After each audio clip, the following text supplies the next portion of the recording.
CASSIUS for AFL. What? What are you laughing at? Why are you laughing? That was a terrible My Geordie accent, man. Geordie accent, that was terrible. Louis Ritson, man. Louis Ritson. No? KUGAN, no. What? Really? Let me try once more. That's worse than Dillian White trying to impersonate you. Oh, the injured. That's how bad that is. Okay, let me try once more. Right. KUGAN CASSIUS for AFL TV. In Newcastle. It's a bit better. Newcastle. It's a bit better than the last I'm one. with the Sandman. I'll do it normal. Do it normal. KUGAN CASSIUS for IFL TV. Chris George. I should have interviewed Chris George like this, mate. I'm with Louis Ritson. How are you, mate? I'm good, mate. How are you? All good. Been a while? Been a while, hasn't it? Yeah. Two. Last one, wasn't it? Yeah, it was. Yeah. Your chance to own that Lonsdale bout outright this weekend against Paul Hyland. Where does Paul Hyland Jr. rank amongst the Cardles, the Barretts, the Murrays, in your opinion? Is it tougher?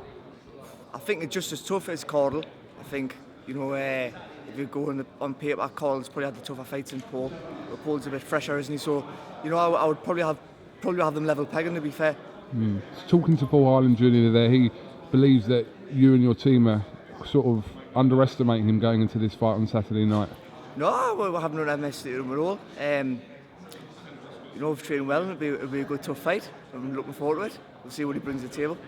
Is it important for you to make a statement and continue the kind of performances that you've been putting on in your last 3 fights? Yeah, it's obviously when we're doing that performance, I think people are going to be expecting more of the same, where he's a fighting tougher opponent, so it's going to be harder to do that. But you know, we're more than ready to put on a good performance on Saturday night.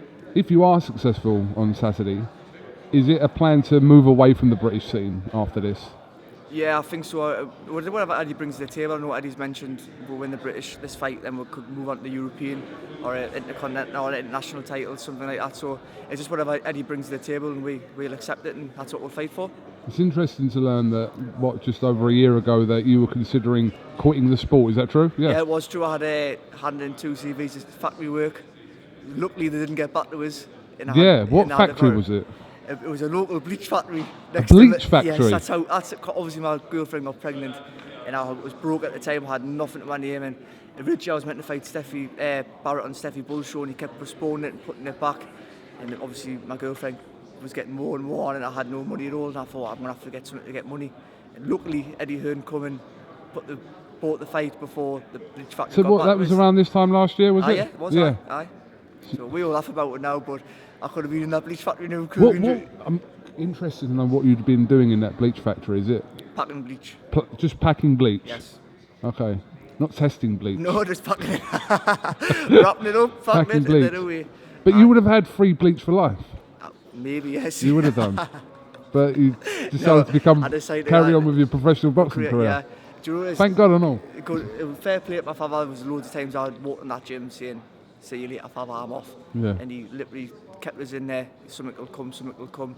And luckily it did, and yeah, we are now. Was it about waiting for the opportunity, but perhaps this time last year you may have not seen the opportunities that have arrived in the last year? Yeah, but that's what it was. Yeah, it was just, you know, we're fighting the small hole shows and having to sell 100 odd tickets just to get a wage, not even a wage, just to pay for opponents, and it was just getting that much of a struggle. It was easier just wrapping in, but like I say, kept on. Now we've had the opportunities and we've sort of dealt with them, and hopefully we'll deal with this one Saturday. I'm glad you've spoken about this, because it's like there's a lot of fighters out there that, you know, are on the small hall circuit that, you know, they go through this every day of the week, and they're waiting for the big opportunities, and for most of them it doesn't come. Mm-hmm. But luckily for yourself, it did come. No, but look, yeah, I say I think even the Barrett fight were great to fight on Steffi Bull shows for peanuts. You know, like it was literally we'll just take the fight for anything, because I was broke, I had nothing.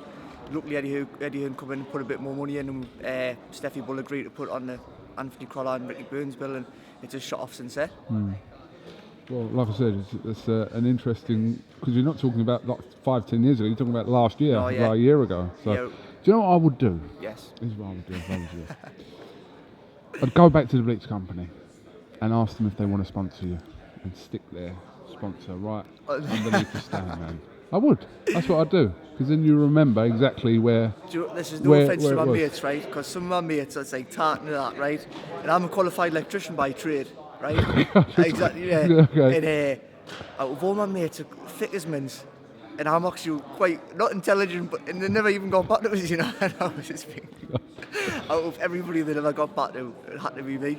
But it was a blessing in disguise, wasn't it? So it was You're a all good. qualified electrician as well. Yes, I am, So if the lights do go out at the arena this week, which I'm hoping they don't, by the way. Hopefully not. If they do, we're in trouble with this video. But if they do, you'll just nip out and I'll see. snap out and save the day. Save the day. There's no electrician in there. Get Lewis Ritson. He's warming up. Yeah, there you go. All right, well, listen, wish you the best of luck to both of you guys, you and Paul, this week. It's a great fight on paper, No, it should be a good fight. Let's hope it delivers. Yep, no, thank you very much, KUGAN. And I know what you'll be doing after the fight as well, or what you'll be eating. But we won't talk about that. That is between us, because I was in there as well. All right, top man. Thank you very much, Lewis Ritson.